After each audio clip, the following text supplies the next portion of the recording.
I think if you can target that pain point, your referrals are going to go through the roof. We have gotten several 5-star reviews from people that we've turned down because they're so grateful that a lawyer actually finally took the time to explain to them why they don't actually have a case.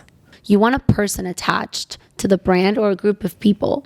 We stopped hiring based on experience and resumes, and we started hiring based on personality. So you're a personal injury lawyer in Jacksonville. Right? How's that? It's awesome. And who's your partner? My partner is also my partner in life. My husband, Matt. What's that like? It's honestly amazing. You know, people ask us all the time, how do you work together? And they say, I can never work with my husband or I can never work with my wife. But, you know, for us, we met at a large law firm years ago. And so for us, we've always worked together. You know, like we were friends as, you know, coworkers, and then, you know, became more than friends. Yeah. It's funny because, you know, I work with my husband as well. Yes. So it's always interesting to talk to someone else that gets that. Yeah. Because it is unique. And of course, a lot of people say to me the same thing. Like, I don't know how you do it. So do you guys like split up duties a certain way, or how does that work? Who does what? Yeah, we absolutely do. I don't know if you've ever, I don't remember what the name of the book is, but it's like the Visionary and Integrator. Do you know, like the VI? Traction. Yes. Okay. Yes. So that is Matt and I. Like, it's like, that's exactly same us. here. Oh my gosh. Yes. That's crazy. Have you guys implemented EOS? I don't even know what that means. You're talking about the book Traction, but you can implement the system, and that's what it's called. That's what EOS stands for. Yeah. It's like Entrepreneur Operating System. Yeah. Okay. Like loosely, like right when we first read the book, yeah, we did. Like we were like, we got to like do these things. No, you have to like hire an implementator. Oh, it's like life changing. By the way, we just implemented it. Okay. And if you've ever, I don't know if you've read Fireproof. Yes. That's by Mike. Yes. Okay. Yes. I'm gonna have Mike on to talk about it because I have a bunch of questions for Oh my him. gosh. Yeah. That book was amazing. So are you the implementator or the visionary? I'm the visionary. So am I. I am like the quick start, like crazy creative person. And Matt is the more like thoughtful, like, I don't know. So we really, I mean, in our personal life and at work, we have this like just really awesome, like dynamic relationship where I feel like we're like a perfect like yin and yang, and it just works, and it works like in the business and at home. And yeah. That's amazing. How long have you guys had the firm? So Matt started the firm 10 years ago, and it was kind of a crazy time in our life because we had twins and they were 11 months old. The economy hadn't even recovered yet. And Matt always, though, he comes from a family of entrepreneurs, and he always knew he wanted to have his own firm. And he came to me and he was like, you know what? The time is right for us to do this now. And I was like, You're what? like, I was like, are you crazy? First of all, like you know, we're trying to keep like twins alive. I mean, it was like, it was such hard work. And I was, you know, working full time, at a law firm, and I had just made partner. So I'm like trying to like, you know, prove like I'm worthy, like to be a partner at this like huge law firm. And, you know, we had the twins, and he's like, no, now's the time. And so anyway, so he did it, like huge leap of faith, and he did it, and it was the best decision that like he's ever made, like we've ever made for sure. And then, so he started the firm in, 2012. And then I ended up, and I left my firm and I joined him in 2015, which is something I never thought I would do because I loved my job. I loved the firm, but it just became so clear like that was the kind of the path for us. So what was it like going from working at a big firm to working with your husband at a newer firm, and like it's like your own thing, you know? I was so excited, and I couldn't wait to like work with him, and because we'd worked together years before, and we'd been friends, and our offices were next door to each other, and you know, we were just, you know, like cutting up and, you know, chatting at work and things like that. And I thought, oh, this is going to be great, you know, we'll have all this time to spend together at the office. But then I realized like because it had been just him for so long, like he was just slammed, and he was like, you know, just never looked up from his computer. I mean, he was just grinding all day long, and it was just the two of us and one person on staff. And I am a social person. I loved the big firm environment. You know, all the different things I did. I was the hiring partner. And so I was interacting with the summer associates and planning all of that stuff. And so I realized after like I joined Matt at the firm, I was like, wait, hold on, you know, like where are all the people? Yeah. So it was a big adjustment, just going from like, you know, a law firm that has like 100 lawyers and to like just the two of us. What was it like going back to work after having twins. So before you even went and worked with Matt, you had the twins, and after how long did you go back to work? So I took a 3-month maternity leave. The twins were born a little early, which is, super common with twins. I was really excited to go back because I was up for partner that year. The timing was kind of crazy. So I went back to work, and then I made partner a few months later. So it was really exciting. And I think that definitely energized me to go back. That must have been a really hard time. Intense. It was super intense. And I feel like I'm an intense person anyway. I'm super, passionate and, want to go all in with everything I do. And so before we had kids, I got to work early and I stayed late, and, I was a go-getter, and I wanted to be like the best associate and the best, lawyer. And going into having kids, I thought this will be no problem, And then I always tell people I thought that, and then God gave me twins as like you, the cocky one. I'm going to give you twins. Were you afraid that having had kids that would impact it and you wouldn't make partner? The firm that I worked at was really awesome, and it was kind of like a, I'd say a family focused kind of firm. The cases I was working on, they were not in Jacksonville. So all the cases were outside of Jacksonville. And so the travel, that was a killer. So going back, that was just really, really, really tough. Because before you have kids, traveling is not that big of a deal. But as you know, after you have kids, it was like, oh my gosh, to be gone for one day for a deposition meant I almost felt like I had days of, prepping before I left to make sure everybody knew what their schedule was. And then when I got home, kind of, getting back into the rhythm of being a mom. So it was tough. And then you left that firm, went to work with Matt. Did you feel like, wait, this is his firm? Oh, absolutely. And because the kids were so little, so I wasn't full time at that point. So, and that was kind of a big reason too, that I wanted to join Matt, because I knew then I won't have to travel. I can pick them up from school. I can have, more time with them and be okay with it, and not feel like I'm letting, my law firm down if I'm not hitting my hours or doing all this travel that I was expected to do. So yeah. So we have similar situations. So Marno started Law Rank when I was pregnant with our second, and he ran it for 5 years. I was minimally involved. I was involved to some extent, but nowhere near where I am now. And when I joined full time, and people would be at conferences, what do you do? I'd be oh, marketing. And I wouldn't own it. I wouldn't be oh, I'm an owner. Yeah. Because I felt like it wasn't mine. I was this is right. Now it's totally mine. Yeah. But at the time I felt it was imposter syndrome. I was this is not my agency. This is his. Oh my gosh. Even though so I true. owned it. Yes. And on paper, it was always absolutely half mine. But I feel like the reason that Matt was able to be successful and Mariana was able to be successful is because we were doing all this stuff at home. So that all they had to think about was go to the office and, and work on the business, because everything was taken care of on the home front. And that was a big reason too why I left my other firm, because I looked around, and the majority of the people I was working with were men that had stay-at-home wives. I'm where's my stay-at-home wife? I was doing everything, as a lawyer, and then doing all this stuff at home, and then Matt was trying to grow the business, and it was just kind of this conflict of interest, really. So I feel like in hindsight, I'm able to realize that and accept and kind of take some credit for those times where I wasn't back to working full time, but I was in that kind of support role. But now I feel like I'm no, this is my firm. Yeah, no, I totally get it. And I remember the first time that once I went full time, it was a weekend, and Marna looks at me. He goes, "Hey, where are the toilet paper?" And I was great. How are you going to handle that? Yes. And he's oh, okay. Yeah. No, okay. I got it. I'm yeah, buddy. No, it's at this point now we have tons of help. So I don't know. Right. What you must have a ton of support as well, right? We do. And we're lucky because our parents both live in Jacksonville and help a lot. But amazing. But it's all the things, right? It's all the things as moms that we are constantly doing. And recently, Matt, we were talking about something, and I realized, I was wait, don't you get the emails from school too? And you know what? For the last, how our twins are 11 now. For years, I think he's known that I'm the one that will read them. I'm the one that will make sure all this stuff happens. It's called mental load. He's been deleting the emails, I think, So, yeah. Oh, absolutely. It's just so many things, even buying the kids' clothes. Yes. It just sounds so silly, but it's a task. I know.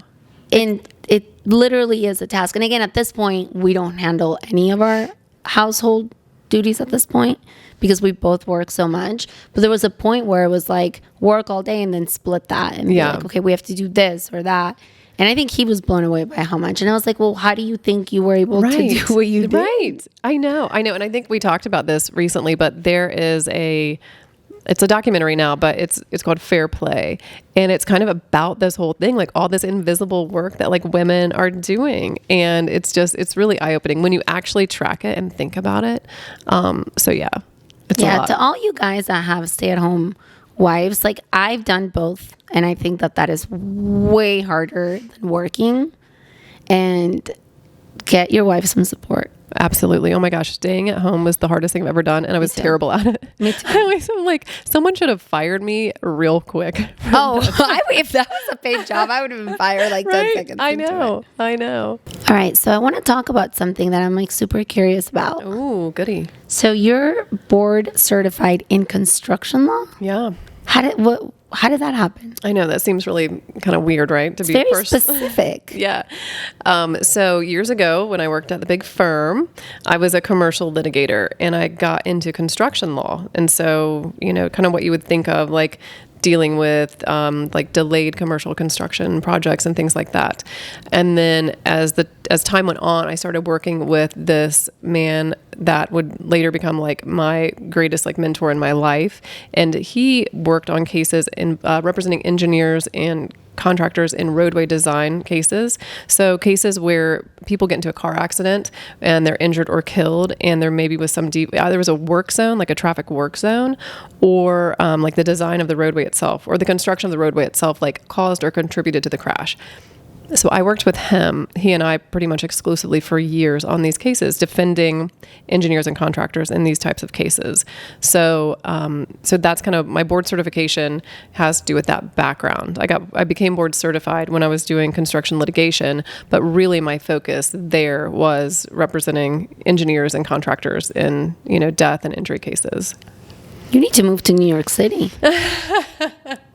Construction accidents are like, it's like the car accidents of New York City, basically. I know, and it's really, and those cases are super, super complicated. So I love that I have that I understand how to read, plan, like roadway design plans and that kind of thing. It's easy for me to do that. And when I flip sides, it was, a cool thing. So. And do you ever get referrals or somebody has a construction accident case and they contact you? Yeah, absolutely. Yeah. So a lot of people, in our network in Jacksonville know that I have this kind of specialty.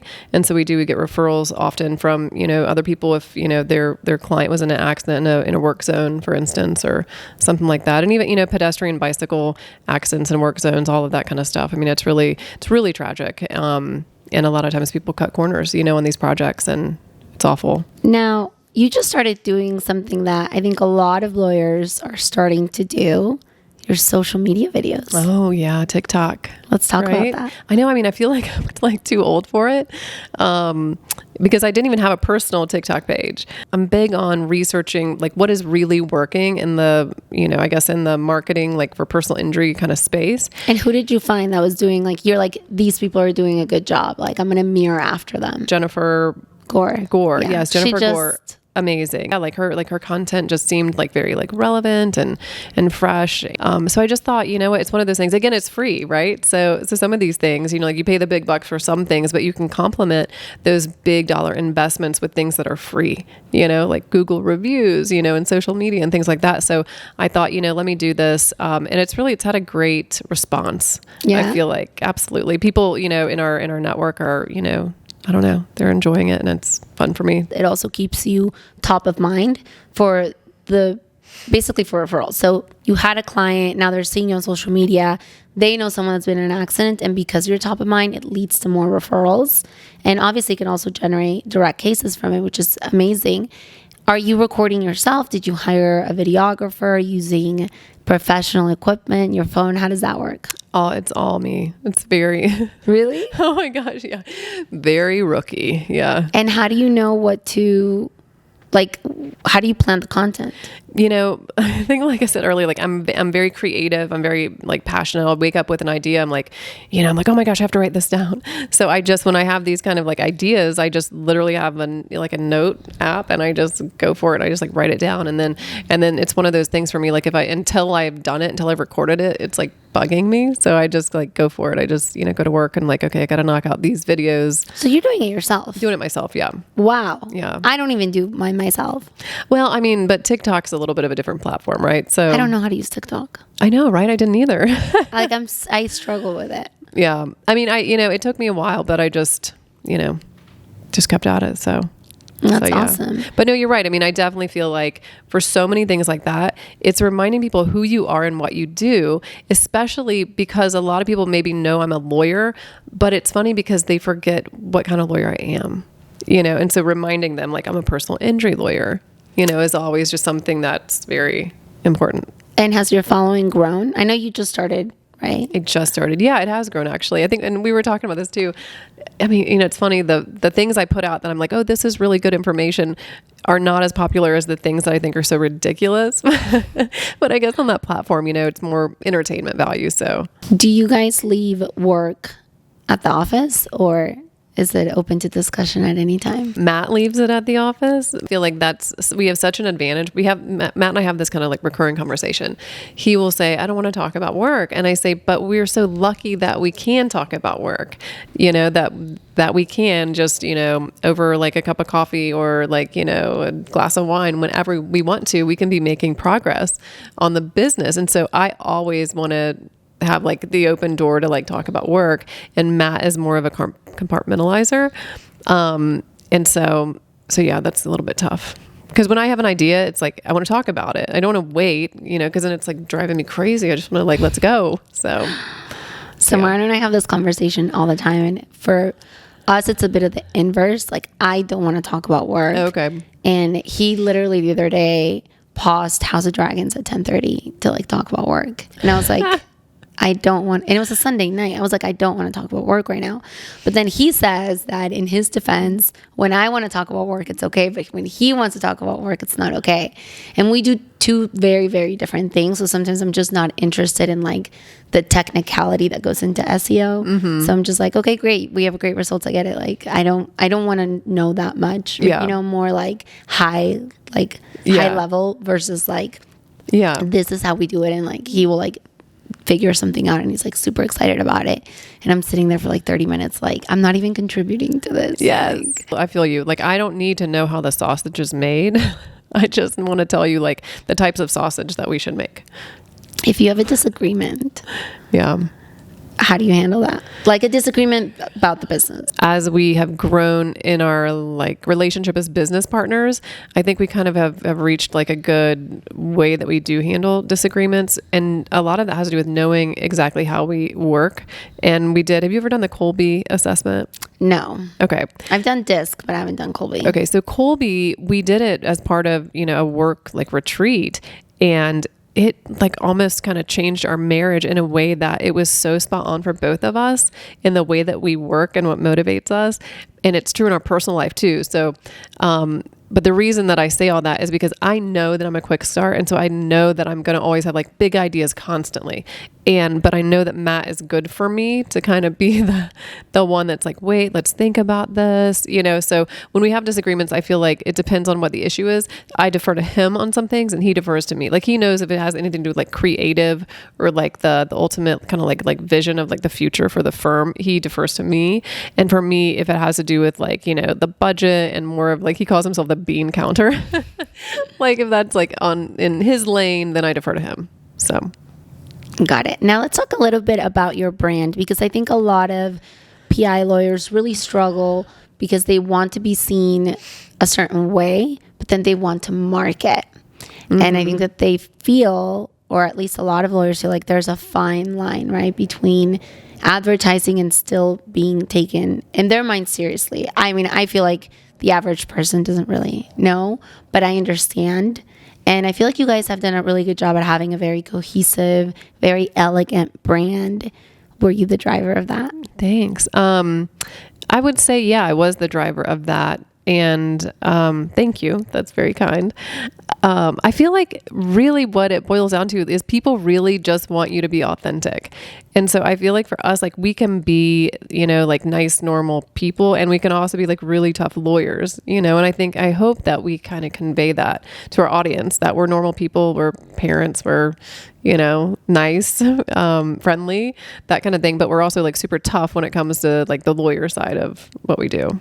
And what have you done to get that point across? Because again, I think that there are 2 points that are really not at odds with one another, but it is difficult because sometimes it can be perceived as like, oh, you're too aggressive, but you don't want to be seen as not aggressive enough. And you're in a market that is so competitive. I mean, anywhere in Florida is very competitive, but what have you done to kind of stand out from your competition?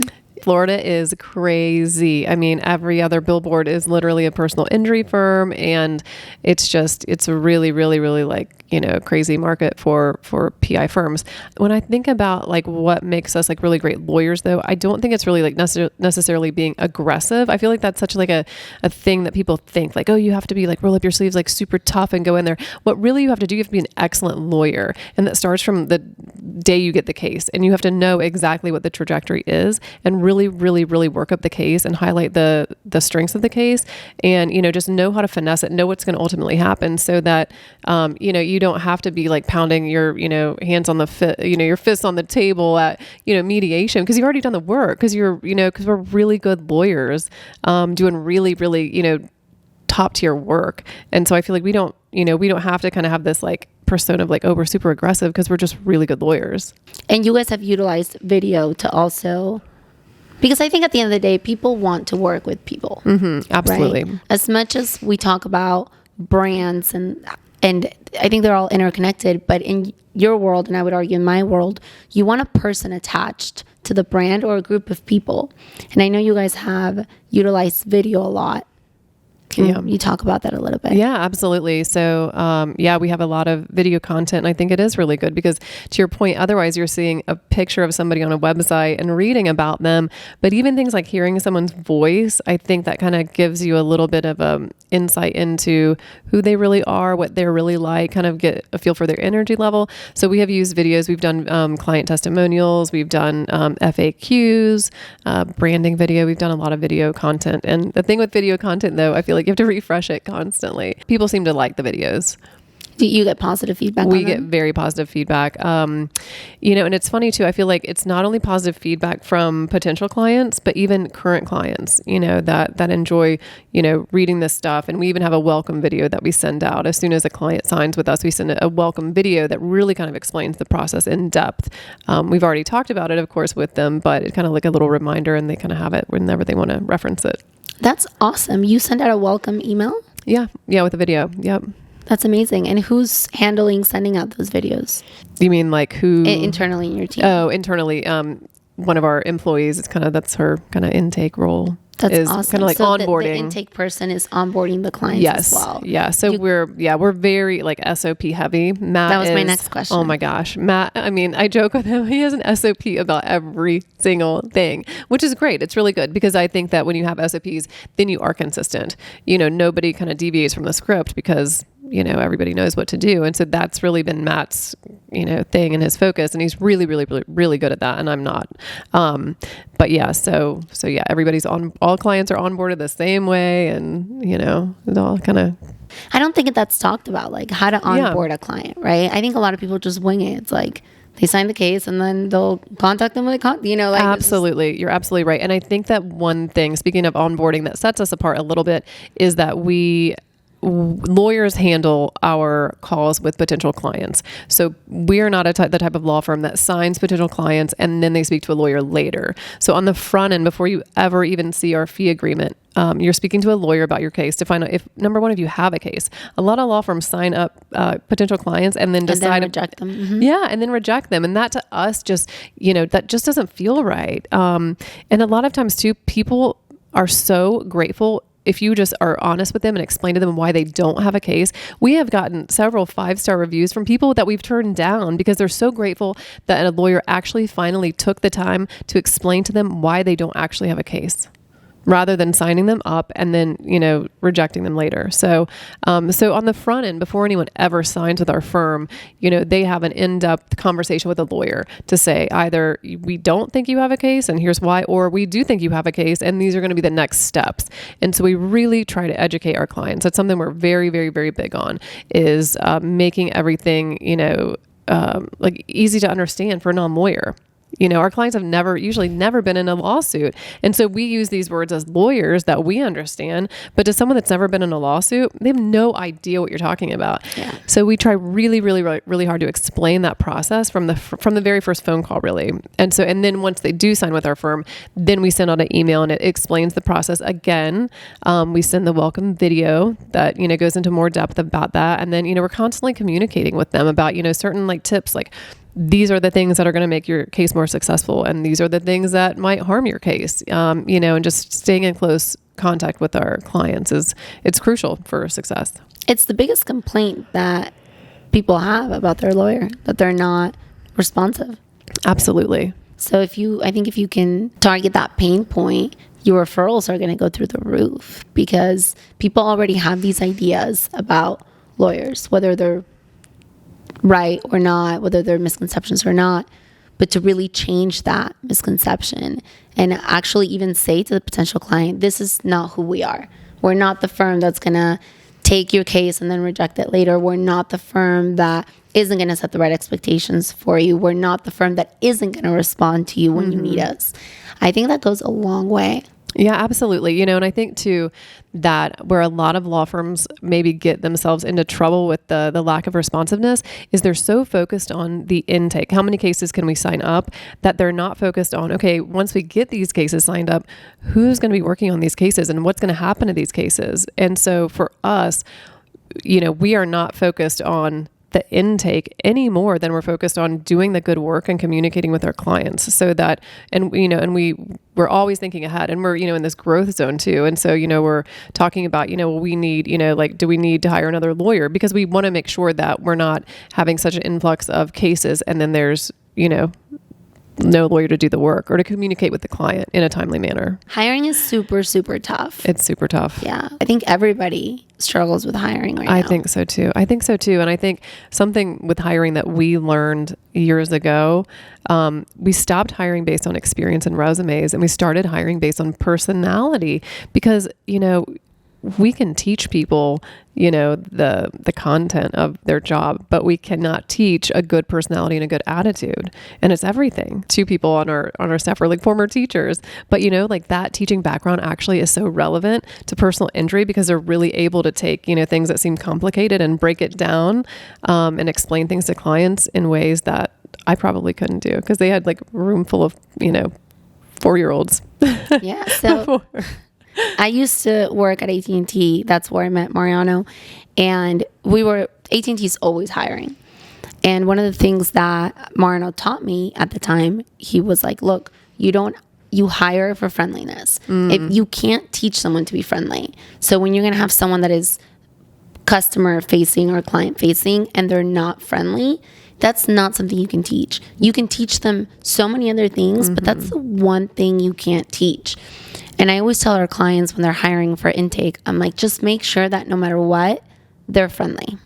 Because you can't coach to friendliness. And like, we've all had that experience where we go, whether it's a hotel or a restaurant, and someone's just like not friendly. Absolutely. And you wonder, like, why are you like, go do something where you're like behind a computer and you don't talk to anybody. Yes. But you Absolutely. can't just be out in the world interacting with people if you're not friendly. Right. Like, I don't think that that's good for anybody involved. No, it's not. I know. Get another job, and it's so true. The saying is, hire slow, fire fast. And that's so true. And, if you don't want to be in your job, find a new one. Life's too short, really. It totally is. And I don't think we do employees any service if we keep them in a role that's not for them. Absolutely agree. 100%. Because they have to go find whatever makes them happy. Right.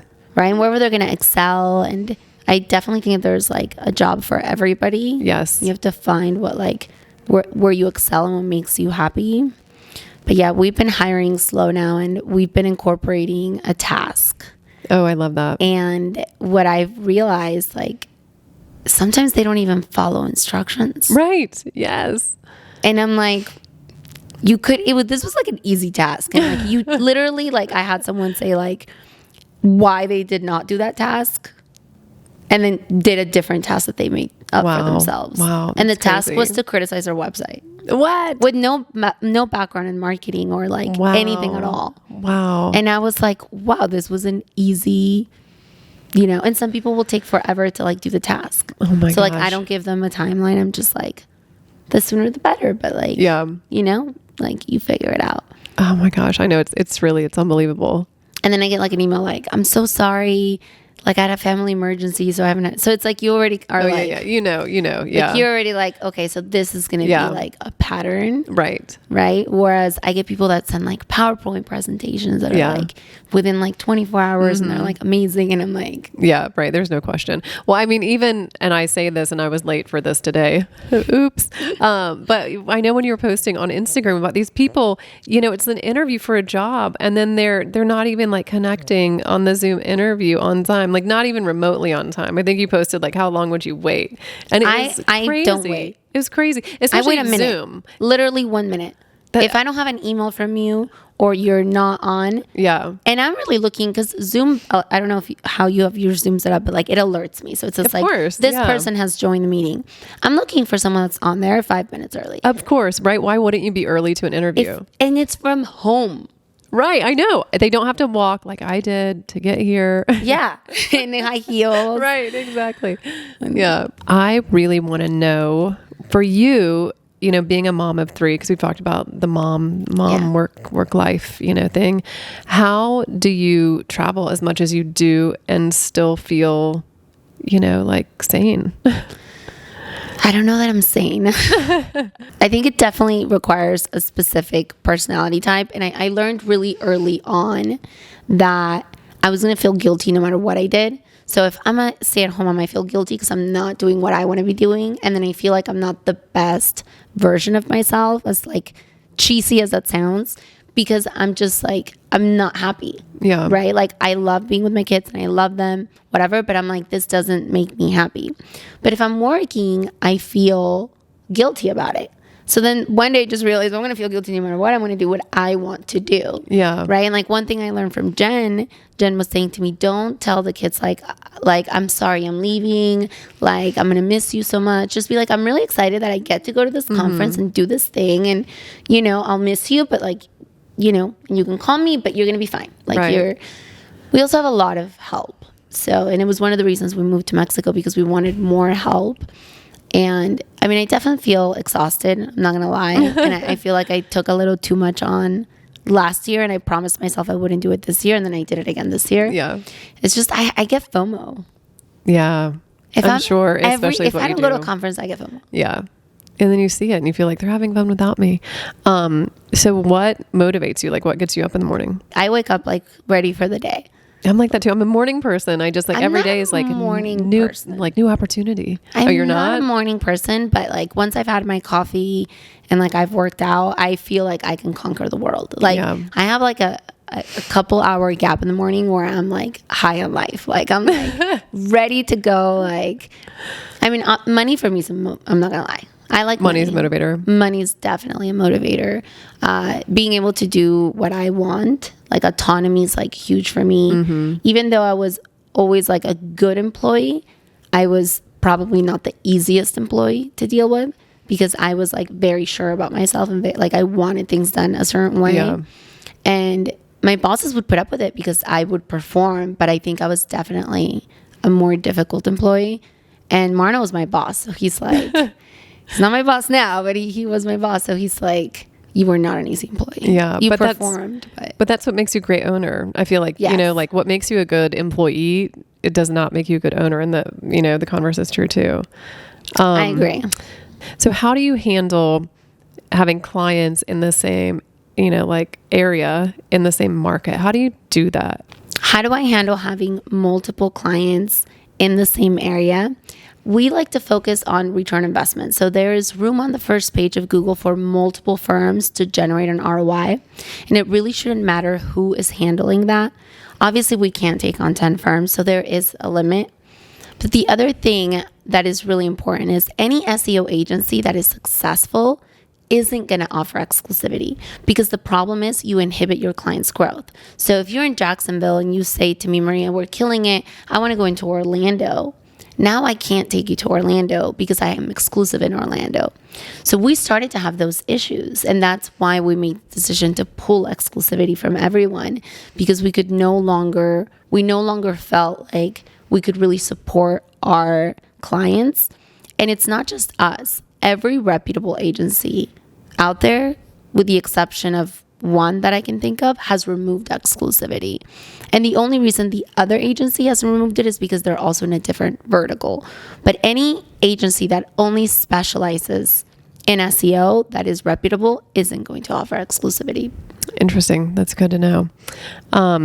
So what, other than working with LawRank and SEO, which is awesome, what would be your number one piece of advice for a law firm owner in addition to doing, SEO? What would you say? This is the number one thing, like do it and it's going to pay dividends.